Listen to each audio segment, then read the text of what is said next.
मुख्यमंत्री लाडकी बहीण योजनेचा लाभ राज्यातील कोट्यवधी महिलांना मिळाला असून त्यामुळे ही योजना जी सतत चर्चेत असते।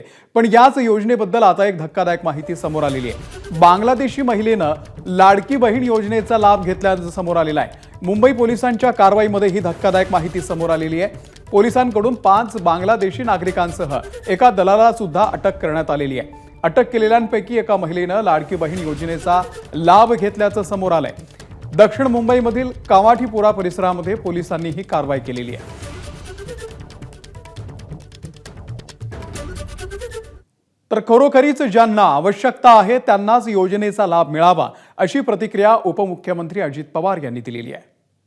एकंदरीत तपासावरून सिद्ध झालेलं आहे आणि आम्ही मागच्या वेळेस आम्हाला मर्यादित वेळ होता, त्याच्यावर लाडकी बहिणाचं आम्हाला आधार कार्डशी लिंकअप करायचं होतं। ते दुर्दैवाने आम्हाला करता आलं नाही कारण वेळ कमी होता। आता त्याच्या संदर्भामध्ये खरोखरी ज्या लाडक्या बहिणीला तो लाभ द्यायचा आहे तो लाभ देण्याच्या संदर्भामध्ये आम्ही हळूहळू पावलं एबीपी माझा, उघडा डोळे बघा नीट।